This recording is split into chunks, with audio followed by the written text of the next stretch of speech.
10e jour des 21 jours de lecture de la présentation du principe divin. Chant de l'inspiration nouvelle, rythmé et avec puissance, pas trop rapide.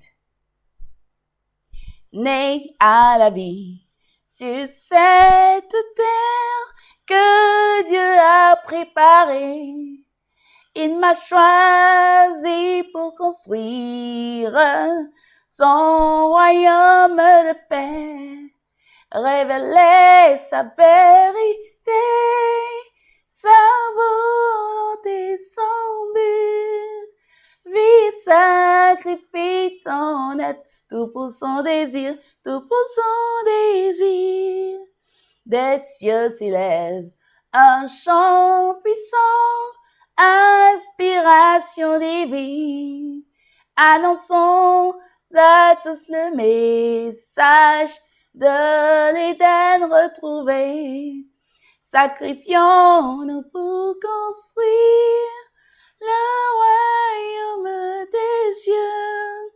Réalisons-le ensemble, tout pour son désir, tout pour son désir. Cherche la nouvelle base éternelle, famille bénie de Dieu.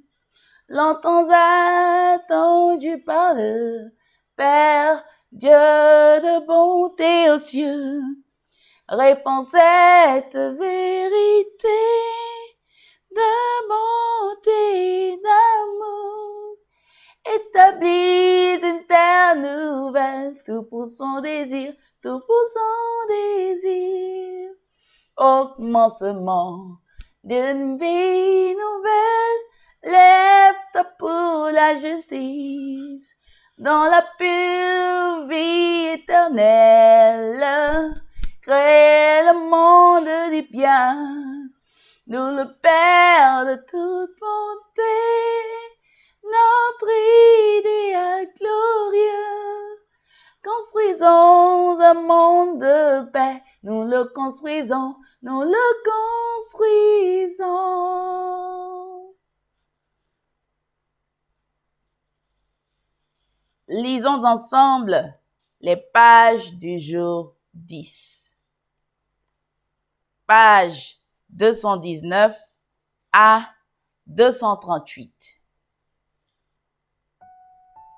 Seconde partie de la présentation du principe divin. Introduction à la providence de la restauration. On entend par providence de la restauration l'œuvre de Dieu visant à restaurer les êtres humains dans leur état originel sans péché, de sorte qu'ils puissent accomplir le but de la création. Nous l'avons vu dans la première partie. Les êtres humains ont chuté à la fin du stade de croissance et sont restés depuis lors sous la domination de Satan.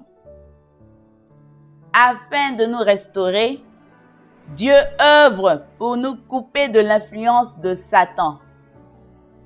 Mais, comme l'explique le chapitre sur la Christologie, nous devons éliminer le péché originel avant de pouvoir couper nos liens avec Satan et retourner à l'état antérieur à la chute. Cela n'est possible qu'en naissant à nouveau du Messie, le vrai parent. Pour être plus précis, il nous faut d'abord traverser un cours pour nous séparer de Satan, cela afin de nous restaurer jusqu'au niveau spirituel qu'Adam et Ève avaient atteint avant leur chute, la fin du stade de croissance. Sur ce fondement, nous devons recevoir le Messie et naître à nouveau. Nous restaurons ainsi à l'état originel des êtres humains avant la chute. Enfin, en suivant le Messie, nous avons à poursuivre notre développement vers la perfection de façon à pouvoir accomplir le but de la création. Puisque la providence de la restauration est l'œuvre divine de recréation qui vise à accomplir le but de la création, Dieu mène cette providence selon son principe. Dans le cours de la providence de la restauration, ce principe est appelé le principe de la restauration. Étudions maintenant de quelle façon s'accomplit la providence de la restauration. Section 1. Le principe de la restauration par l'indemnité. 1.1. Restauration par l'indemnité. Avant d'aborder le principe de la restauration par l'indemnité, il nous faut d'abord comprendre la position des êtres humains après la chute vis-à-vis de Dieu et de Satan. Si nos premiers ancêtres n'avaient pas chuté, mais avaient atteint la perfection et étaient devenus un dans leur cœur avec Dieu, ils auraient vécu seulement en relation avec lui. Toutefois, à cause de leur chute, ils ont créé des liens de sang avec Satan, ce qui les a amenés à être aussi en relation avec lui. Aussitôt après la chute, alors qu'Adam et Ève avaient le péché originel, mais n'avaient encore rien fait pour autant, ni en bien ni en mal, ils se trouvèrent dans une position médiane. Une position ambivalente entre Dieu et Satan, dans laquelle ils étaient en rapport avec les deux. Par conséquent, tous leurs descendants sont aussi en position médiane. Prenons l'exemple d'une personne dans le monde déchu qui, tout en ne croyant pas en Jésus, mène une vie consciencieuse. Tant que sa vie demeure vertueuse, Satan ne peut l'entraîner en enfer. Mais Dieu ne peut pas pour autant l'amener au paradis tant qu'elle ne croit pas en Jésus. Elle demeure dans une position médiane. Son esprit finira par résider dans une région intermédiaire du monde spirituel qui n'est ni le paradis ni l'enfer. Comment Dieu sépare-t-il de Satan les personnes déchues qui se trouvent dans une position médiane? Satan est en relation avec elles à cause de leur lien de sang avec lui. C'est pourquoi, jusqu'à ce que les êtres humains établissent une relation permettant à Dieu de les revendiquer, il n'y a aucun moyen pour lui de les ramener du côté céleste. De son côté, Satan sait bien que Dieu est le créateur des êtres humains. À moins de trouver quelques conditions lui permettant d'attaquer une personne déchue, il ne peut pas non plus la revendiquer arbitrairement. C'est pourquoi une personne déchue ira du côté de Dieu si elle établit de bonnes conditions et du côté de Satan si elle en établit de mauvaises.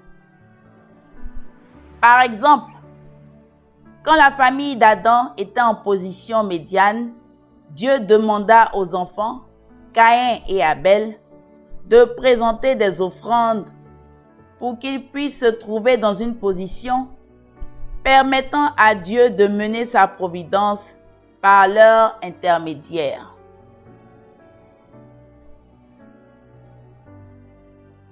Mais parce que Caïn tua Abel, cela établit une condition qui permit à Satan de les revendiquer.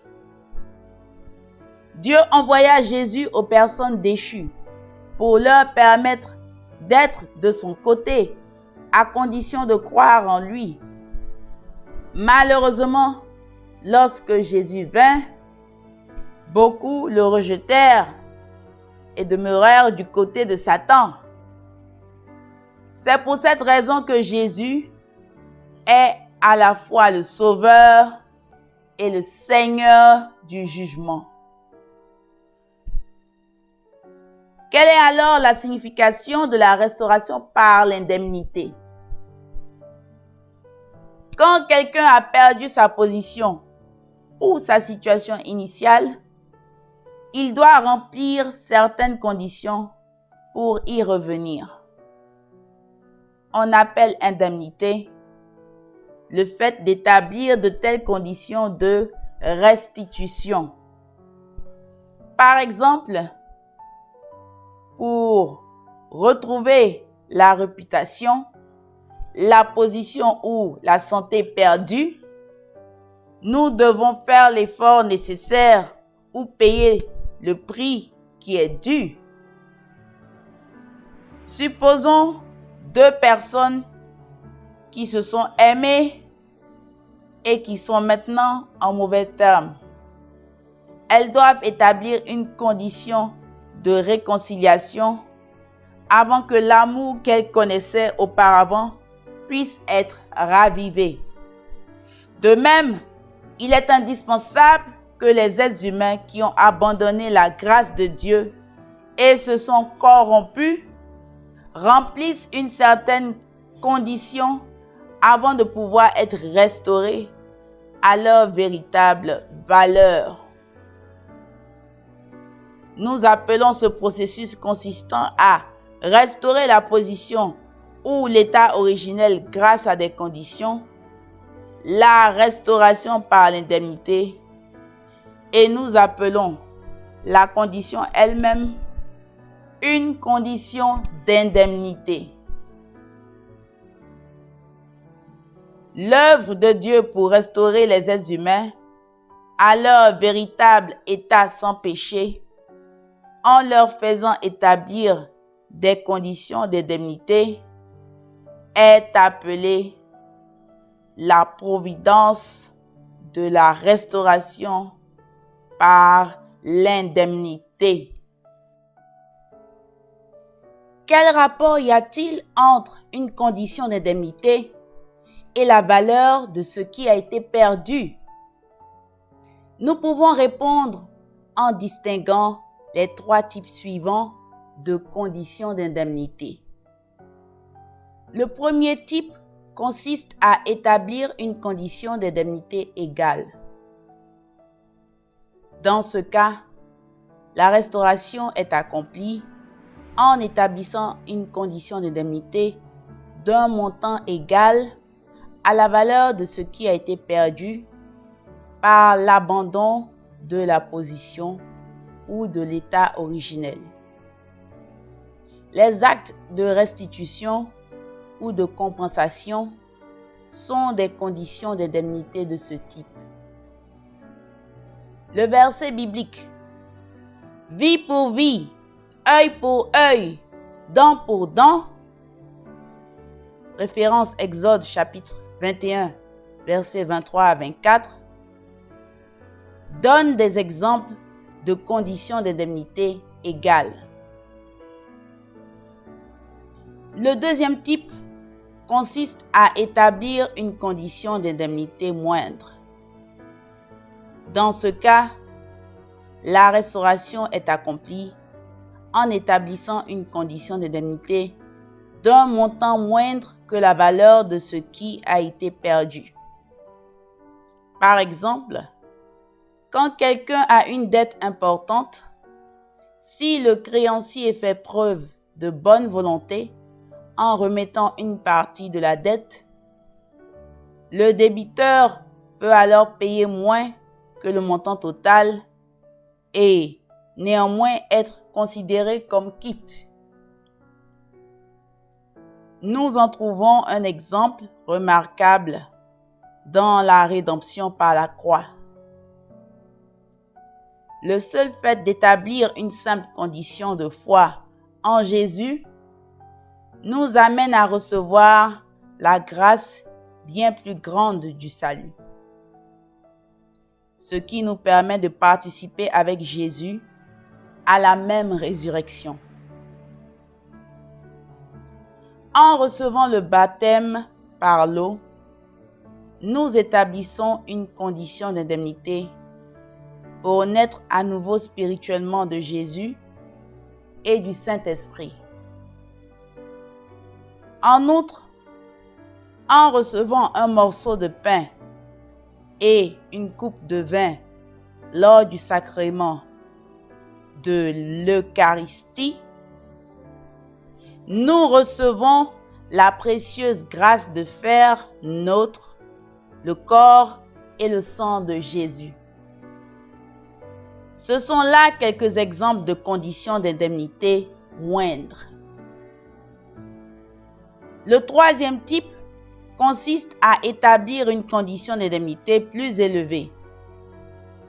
Quand une personne n'a pas su établir une condition d'indemnité moindre, elle doit établir une autre condition d'indemnité pour revenir à l'état originel, cette fois-ci à un prix plus élevé. Par exemple, puisque Abraham commit une erreur lorsqu'il offrit en sacrifice une tourterelle et un pigeonneau, une chèvre et un bélier et une génisse, il dut établir une condition d'indemnité plus élevée pour réparer sa faute.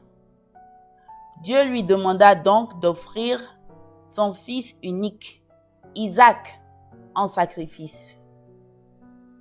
À l'époque de Moïse, puisque les Israélites ne purent croire dans la promesse de Dieu durant les 40 jours de reconnaissance en Canaan, ils durent remplir une condition d'un montant plus élevé en errant dans le désert pendant 40 ans, calculé sur la base d'une année par jour d'espionnage. Référence Nombre chapitre 14 verset 34. Pourquoi une condition d'indemnité doit-elle être plus élevée lorsqu'il faut l'établir une deuxième fois? Dans la providence, chaque fois qu'une figure centrale effectue une deuxième tentative pour établir une condition d'indemnité, elle doit remplir non seulement la condition inaccomplie, mais en outre effectuer une restitution pour les échecs des personnes qui l'ont précédée. Étudions maintenant comment sont établies les conditions d'indemnité. Toute personne, pour être restaurée à la position ou à l'état initial perdu, doit établir une condition d'indemnité en inversant le processus de sa faute. Par exemple, le peuple élu méprisa Jésus et l'envoya à la croix. Pour pouvoir être sauvé et restauré à la position originelle d'élu de Dieu, le peuple élu doit prendre le chemin inverse. Aimer Jésus et porter volontairement la croix en son nom. Référence Luc chapitre 14 verset 27. C'est la raison pour laquelle le christianisme devint une religion de martyrs. En outre, les êtres humains ont causé un chagrin immense à Dieu en enfreignant sa volonté et en chutant. Pour restaurer cette situation par l'indemnité, il nous faut chercher à regagner notre nature pure et originelle et à réconforter le cœur de Dieu en vivant dans l'obéissance à sa volonté. Dans le même ordre d'idées, le premier Adam ayant abandonné Dieu, ses descendants se sont retrouvés dans le sein de Satan. En conséquence, Jésus, le deuxième Adam, devait adorer et honorer Dieu, même si celui-ci l'abandonnait, pour arracher les êtres humains à l'emprise de Satan et les ramener à Dieu. Telle est la raison complexe derrière le fait que Dieu abandonna Jésus sur la croix. Référence Matthieu chapitre 27, verset 46. Enfin, les lois d'une nation imposent une peine aux criminels dans le but d'établir les conditions d'indemnité nécessaires pour le maintien de l'ordre dans la société. Qui doit établir des conditions d'indemnité? Nous avons appris précédemment que les êtres humains auraient dû devenir parfaits en remplissant leurs responsabilités. Alors, ils auraient eu l'autorité de régner même sur les anges. Mais nos premiers ancêtres échouèrent dans leurs responsabilités et chutèrent, tombant sous la domination de Satan. Pour échapper à sa domination et être restaurés au point de régner sur lui, c'est notre part de responsabilité d'établir les conditions d'indemnité nécessaires. 1-2.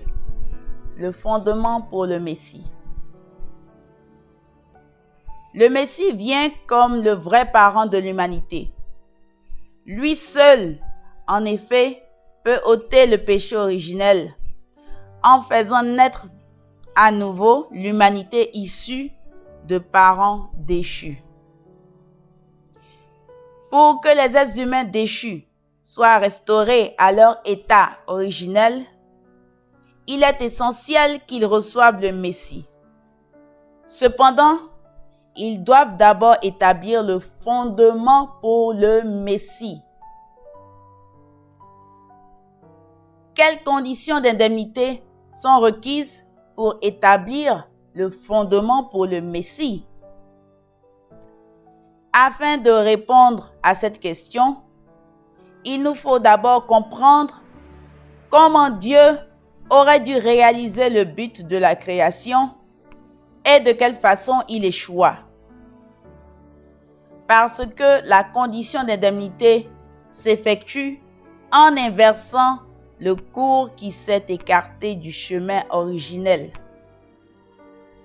Pour réaliser le but de la création, Adam était censé remplir 2 conditions.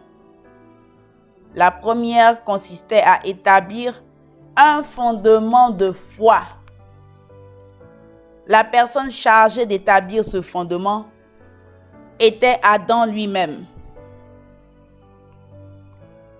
La condition pour l'établir était de garder strictement le commandement de Dieu, de ne pas manger du fruit de l'arbre de la connaissance du bien et du mal. Adam aurait dû traverser, en se tenant à cette condition, une période de développement déterminée. Il aurait ainsi accompli sa part de responsabilité. Cette période représente certain nombre de significations providentielles. Ainsi, la période de développement peut-elle être vue comme une période qui concrétise ces nombres. La deuxième condition qu'Adam était censé remplir pour atteindre le but de la création était d'établir un fondement de substance. Après avoir réalisé un inébranlable fondement de foi, Adam devait devenir un avec Dieu, établissant ainsi un fondement de substance. Cela signifie qu'il serait devenu l'incarnation parfaite de la parole avec une personnalité parfaite, achevant la première bénédiction.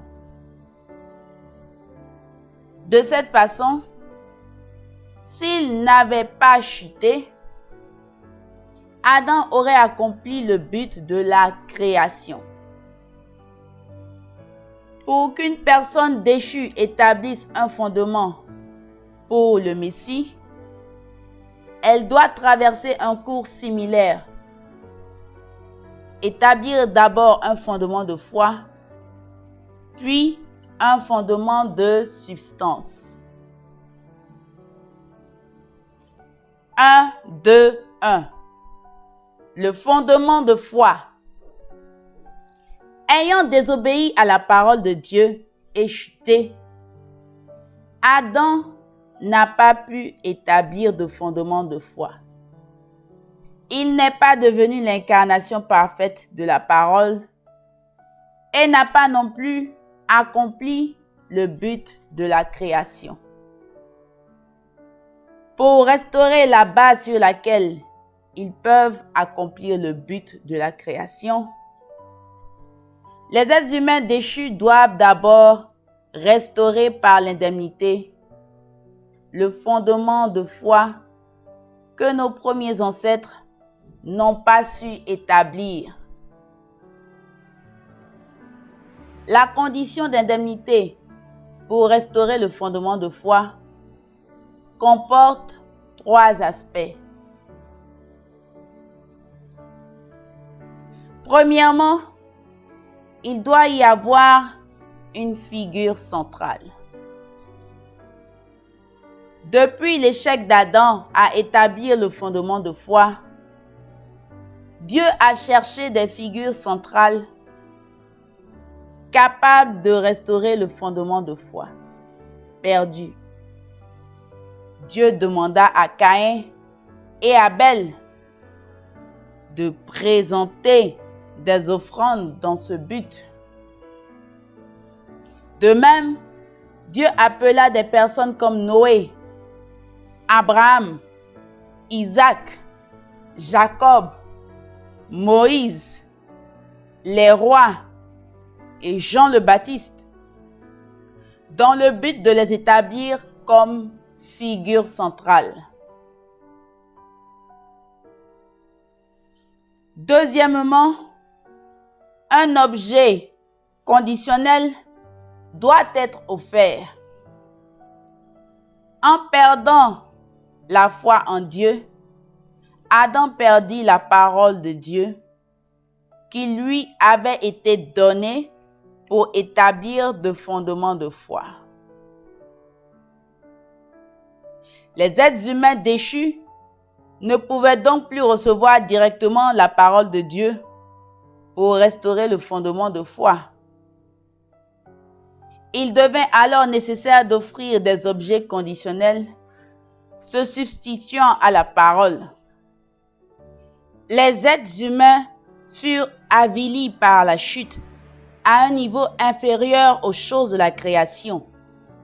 Ainsi qu'il est écrit, « Le cœur est rusé plus que tout et pervers. » Référence Jérémie chapitre 17, verset 9.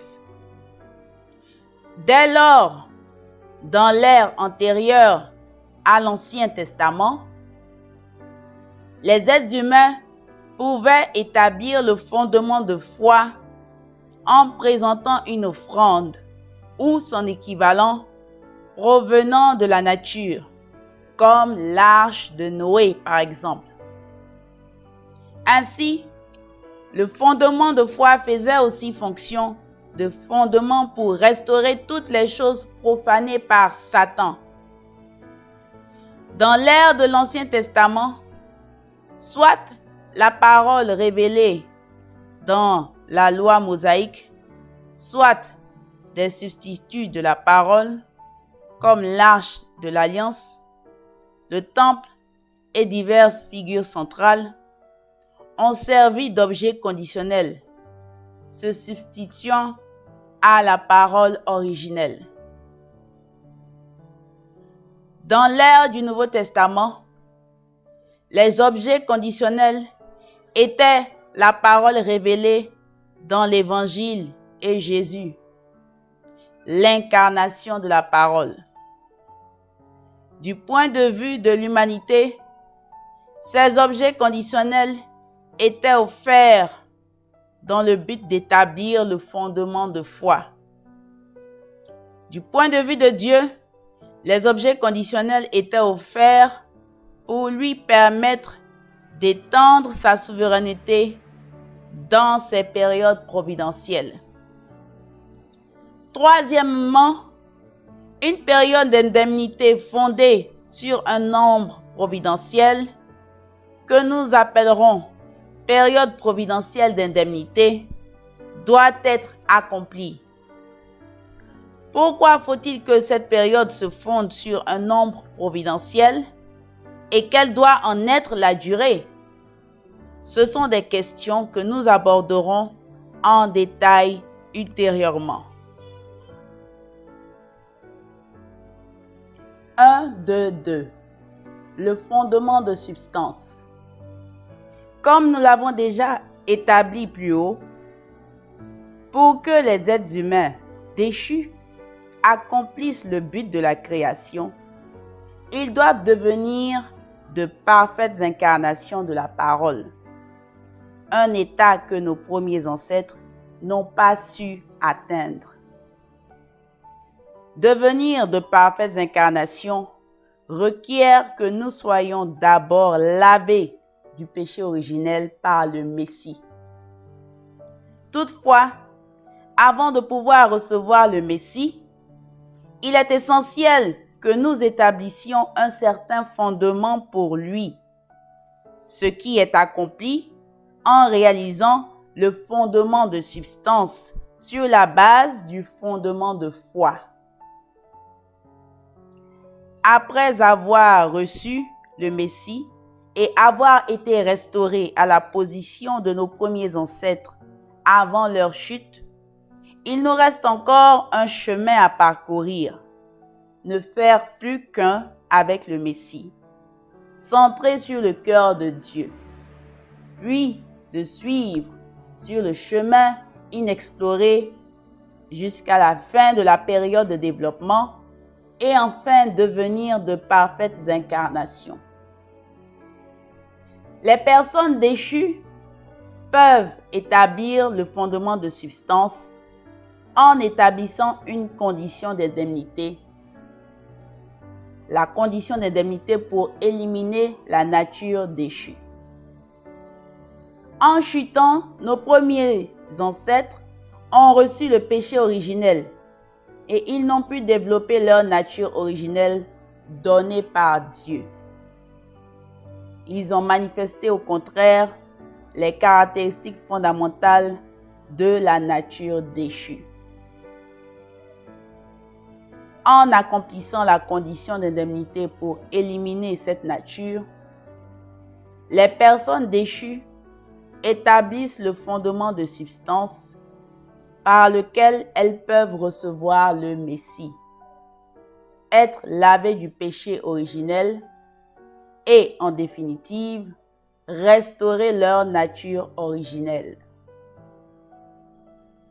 Dans les chapitres suivants, nous montrerons comment remplir cette condition.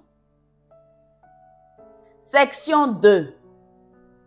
Le cours de la providence de la restauration. 2.1. Les ères dans le cours de la providence de la restauration. Considérons maintenant une vue d'ensemble de l'histoire en suivant la chronologie biblique depuis l'époque d'Adam et passons ensuite en revue les ères providentielles qui la constituent.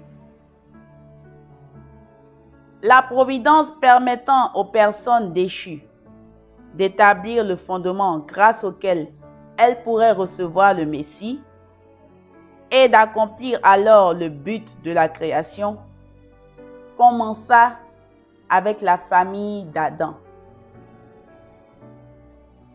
Toutefois, la volonté de Dieu fut contrecarrée quand Caïn assassina Abel. 10 générations plus tard, cette volonté restée inaccomplie fut transmise à la famille de Noé. Dieu jugea le monde du mal par le déluge, afin de mettre à part la famille de Noé pour conduire la providence de la restauration.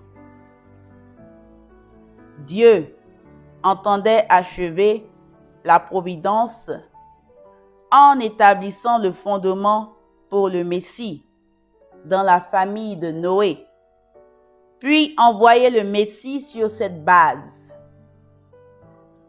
Mais l'acte déchu de Cham, le deuxième fils de Noé, fit échouer la providence de l'arche et de la famille de Noé. En conséquence, les 10 générations et les 40 jours de déluge que Dieu avait établis pour préparer cette providence furent livrés à Satan. Après qu'une période d'indemnité de 400 ans se fut écoulée afin de restaurer ce qui avait été perdu, la volonté de Dieu fut confiée à Abraham. Si ce dernier avait établi le fondement familial pour le Messie, exactement comme Dieu l'entendait, ce fondement se serait étendu au niveau national et le Messie serait venu sur cette terre. Pourtant, parce qu'Abraham échoua dans l'offrande symbolique, la volonté de Dieu fut contrariée une fois de plus. De ce fait, la période biblique de 2000 ans d'Adam à Abraham, durant laquelle Dieu avait cherché un père de la foi pouvant recevoir le Messie, fut envahie par Satan. Cependant, la situation d'Abraham était différente de celle de Noé. Malgré l'échec d'Abraham dans l'offrande symbolique, le fondement familial pour le Messie fut en définitive accompli par les 3 générations de sa famille. Abraham, Isaac et Jacob. Sur cette base, Dieu multiplia le peuple élu en Égypte et étendit le fondement pour le Messie au niveau national. Pour cette raison, Abraham est appelé le père de la foi. Référence Romains chapitre 4, versets 11 à 12 et versets 16 à 17.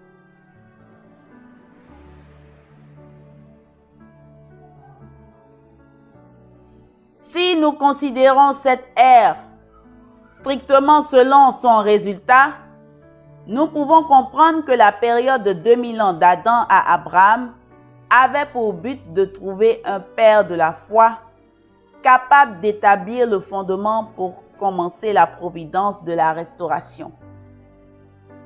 Ainsi, on peut dire que l'œuvre de Dieu pour la restauration a commencé avec Abraham. Toutefois, À cause de la faute d'Abraham dans l'offrande symbolique, les 2000 ans d'Adam à Abraham ont été pris par Satan. Aussi, fallait-il établir une période durant laquelle ces années perdues pourraient être restaurées par l'indemnité. C'est la signification de la période de 2000 ans d'Abraham à Jésus. Si Abraham n'avait pas échoué dans l'offrande symbolique, le Messie serait venu et aurait eu pour base le fondement national pour le Messie, établi par les descendants immédiats d'Abraham. La providence de la restauration aurait été menée à bien en ce temps-là. De même, si les Juifs avaient cru en Jésus et l'avaient servi, ils l'auraient aidé à représenter, en tant qu'offrande vivante, leur nation devant Dieu. Ils auraient établi le fondement national pour le Messie. Jésus, en position de Messie, aurait pu alors, sur ce fondement, achever la providence de la restauration. Cependant, tout comme Abraham avait échoué dans son offrande symbolique, les Juifs ont échoué dans leur offrande au niveau national quand leurs dirigeants ont envoyé Jésus à la croix. Ainsi, de nouveau, une période de 2000 ans, cette fois-ci d'Abraham à Jésus, a été envahie par Satan.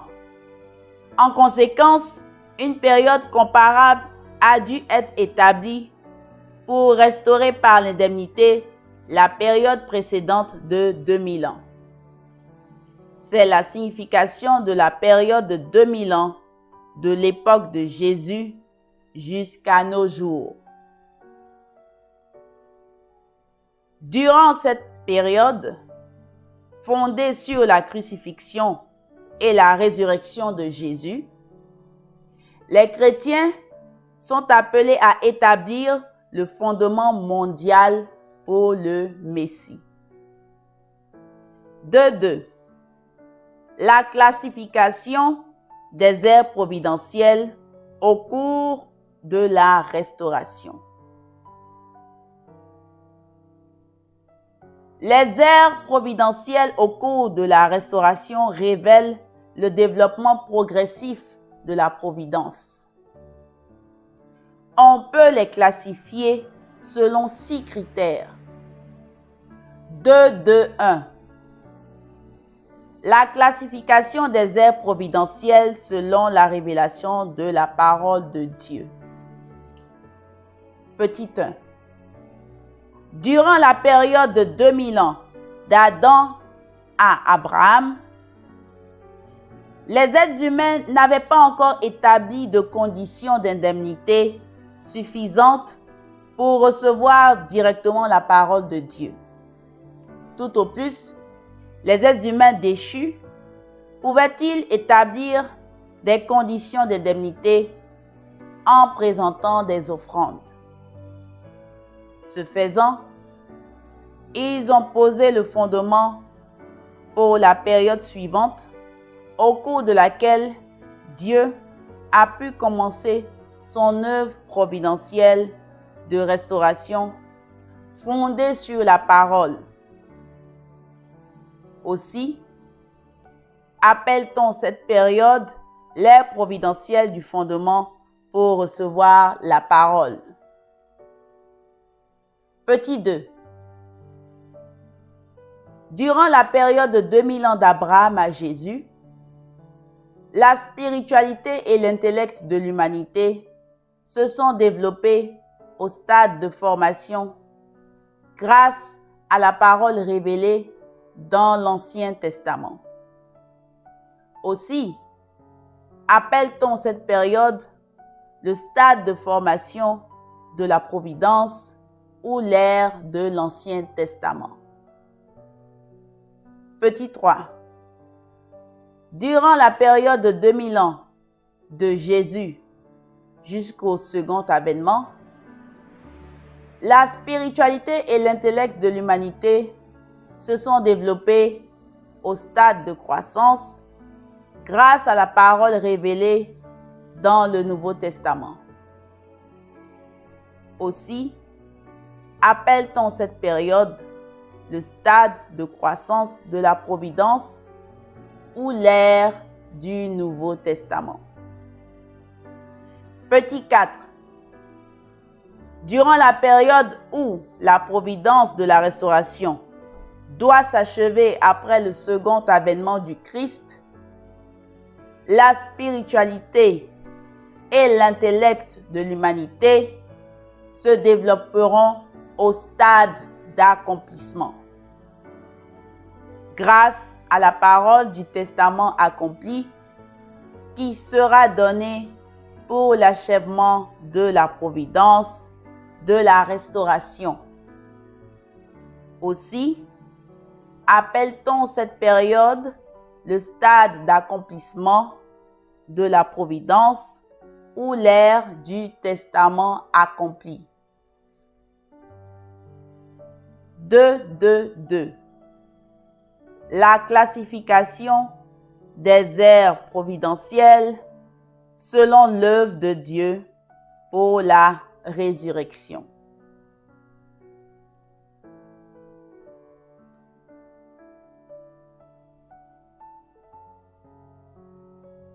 Petit 1. Durant la période de 2000 ans d'Adam à Abraham, les êtres humains ont présenté des offrandes afin d'établir le fondement pour commencer l'ère de l'Ancien Testament, durant laquelle Dieu allait débuter son œuvre de résurrection. Aussi, appelle-t-on cette période l'ère providentielle du fondement pour la résurrection. Petit 2.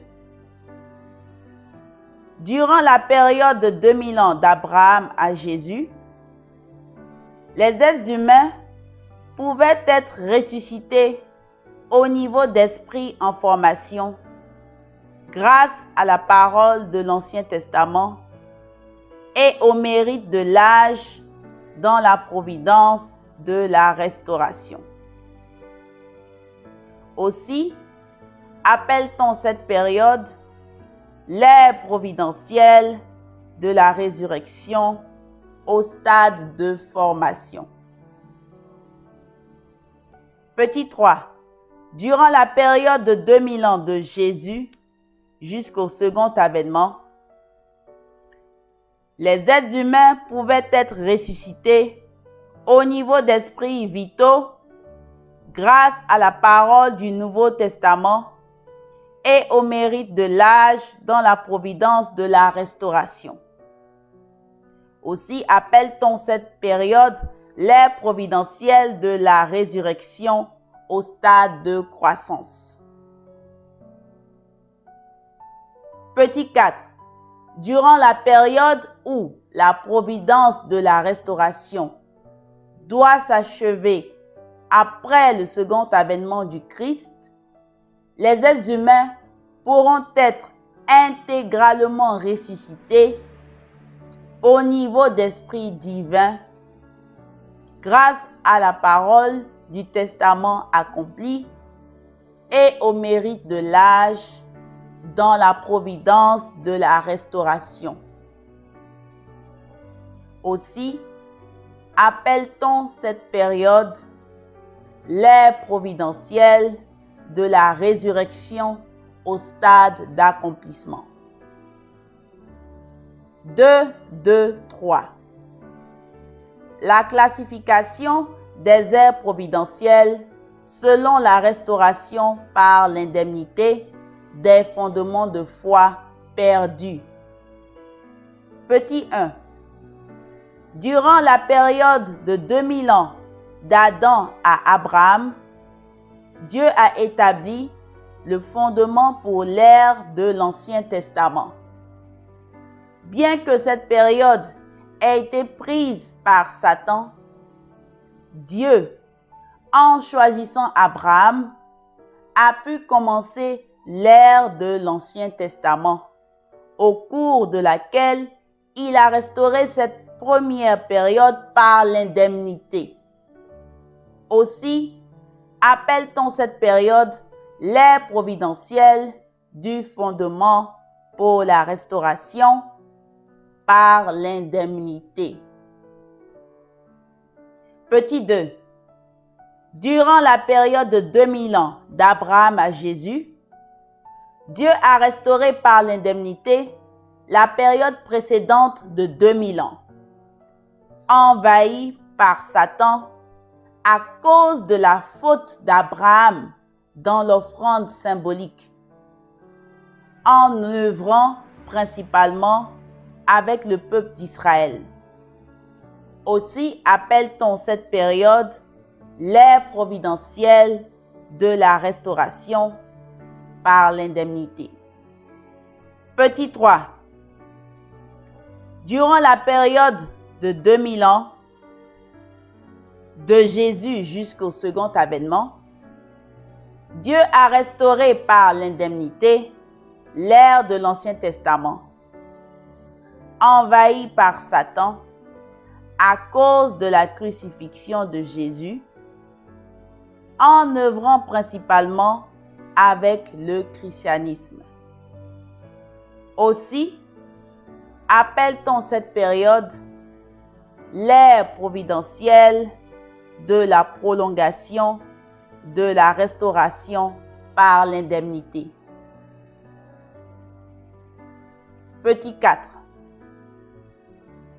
Durant la période où la providence de la restauration doit s'achever après le second avènement du Christ, Dieu œuvrera pour restaurer par l'indemnité le cours entier de la providence de la restauration qui a été envahi par Satan.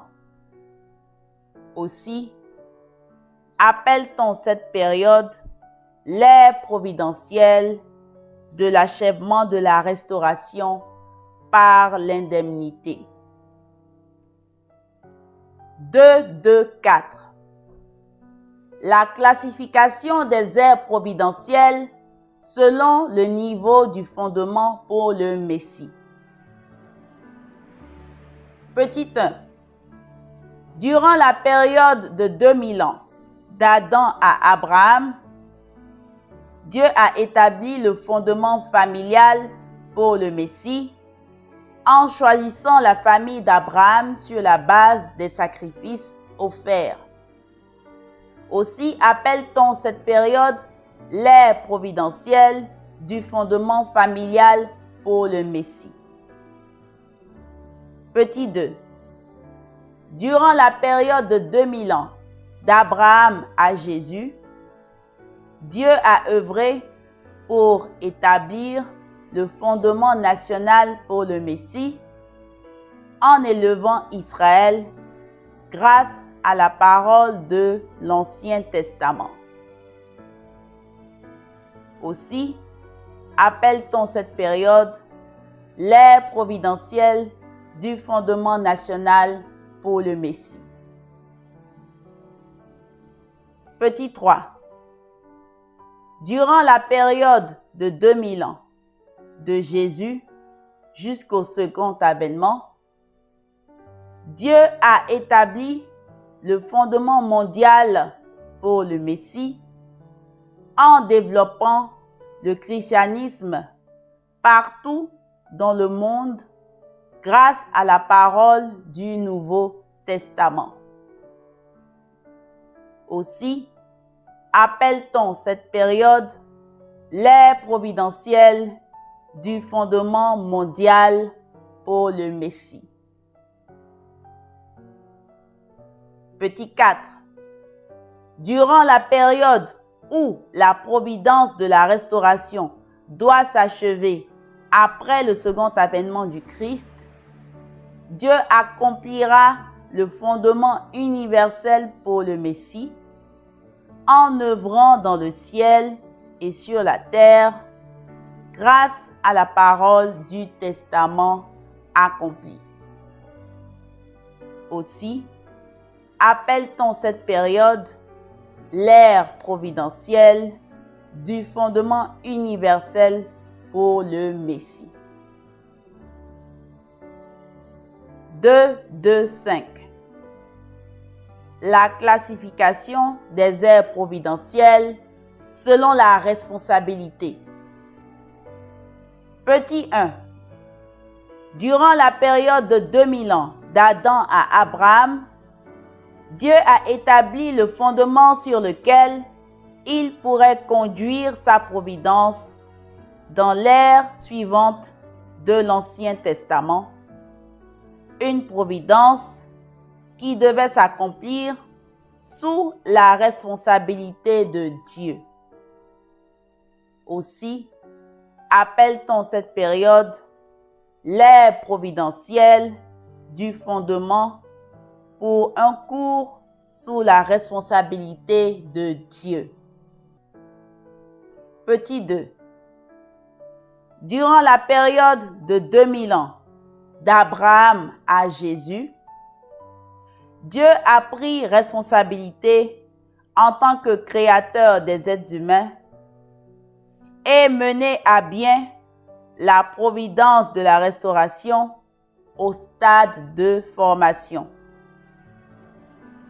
Dieu a œuvré avec les prophètes et assumé personnellement la responsabilité de vaincre Satan pour la première fois. Aussi, appelle-t-on cette période l'ère providentielle sous la responsabilité de Dieu. Petit 3. Durant la période de 2000 ans, de Jésus jusqu'au second avènement, Jésus et le Saint-Esprit, assumant les positions respectives d'Adam et Ève, ont élevé la providence de la restauration au stade de croissance. Jésus et le Saint-Esprit ont assumé la responsabilité de vaincre Satan pour la deuxième fois en œuvrant à restaurer les êtres humains déchus. Aussi, appelle-t-on cette période l'ère providentielle sous la responsabilité de Jésus et du Saint-Esprit. Petit 4. Durant la période où la providence de la restauration doit s'achever après le second avènement du Christ, les personnes de foi sur la terre comme au ciel ont à assumer la responsabilité de vaincre Satan, l'archange déchu, pour la première fois et mener à bien la providence de la restauration. Elles doivent accomplir cela en accord avec le principe de la création, qui ouvre le chemin aux êtres humains afin de gagner la qualification pour régner sur les anges. Aussi, appelle-t-on cette période l'ère providentielle sous la responsabilité des croyants. 2.2.6. La classification des ères providentielles selon leur parallélisme. Petit 1.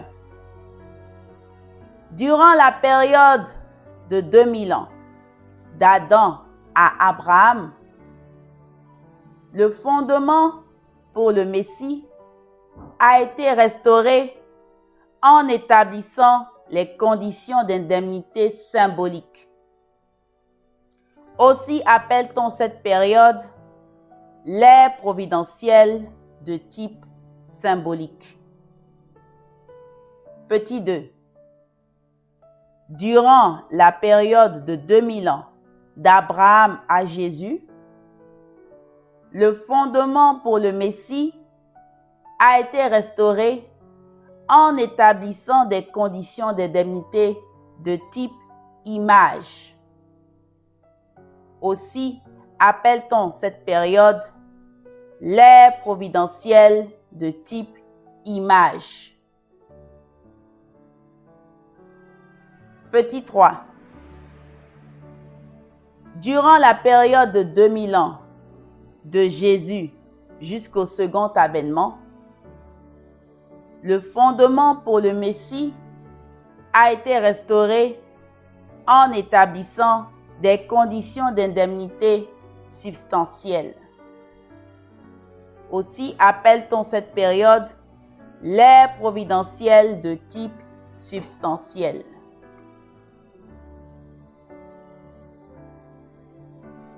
Section 3.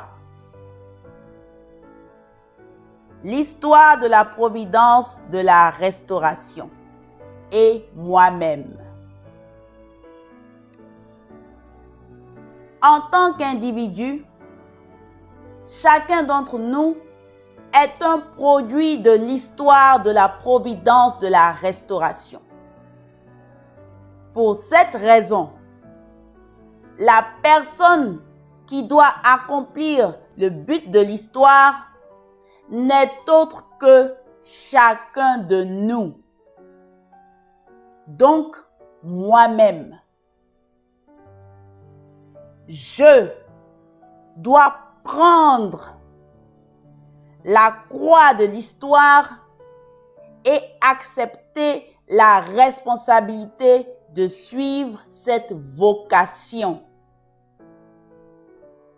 À cette fin, il faut que j'accomplisse par mes efforts au cours de ma vie, horizontalement, les conditions d'indemnité liées aux échecs accumulés tout au long de la providence de la restauration, verticalement. C'est uniquement en faisant cela que je pourrai occuper fièrement la position de fruit de l'histoire et être celui que Dieu a ardemment cherché au cours de sa providence.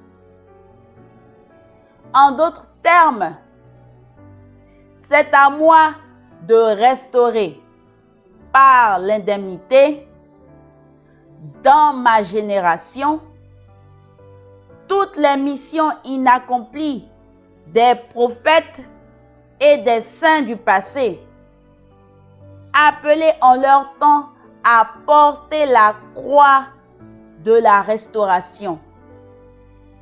Sinon, je ne pourrais devenir l'individu qui accomplit le but de la providence de la restauration. Pour devenir un tel vainqueur historique, il est essentiel que je comprenne clairement le cœur de Dieu quand il œuvrait avec les prophètes et les saints du passé. Le but originel pour lequel il les appela et les détails des missions providentielles qu'il leur confia. Cependant, personne parmi l'humanité déchue ne peut devenir un tel vainqueur historique par ses seuls efforts. Aussi, devons-nous comprendre toutes ces choses grâce au Christ qui, à son second avènement, vient accomplir la providence de la restauration. En croyant en lui, en devenant un avec lui et en le secondant loyalement dans sa tâche, nous pourrons nous tenir dans la position de ceux qui auront établi horizontalement avec lui les conditions d'indemnité perdues verticalement tout au long de l'histoire de la providence de la restauration. Le chemin que nous avons à suivre aujourd'hui est celui que tous les saints du passé ont emprunté en s'efforçant d'accomplir la volonté de Dieu. Nous devons en outre poursuivre ce chemin jusqu'au bout, empruntant même des sentiers inexplorés. En conséquence, nous ne pourrons jamais trouver ce chemin qui mène à la vie sans comprendre les différents aspects de la providence de la restauration. C'est pour cette raison qu'il nous faut étudier en détail le principe de la restauration. Fin de la lecture du jour. Suite de la lecture dans le jour 11. Merci d'avoir suivi et que Dieu vous bénisse.